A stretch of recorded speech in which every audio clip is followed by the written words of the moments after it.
Everyone knows the beautiful as such because of the unsightly.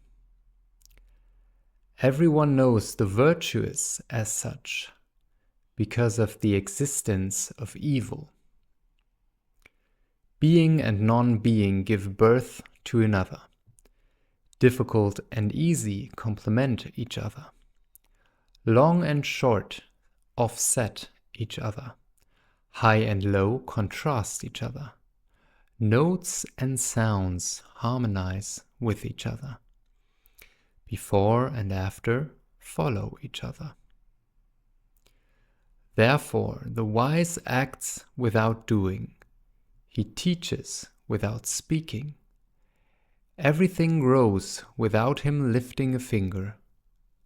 All things arise without being owned.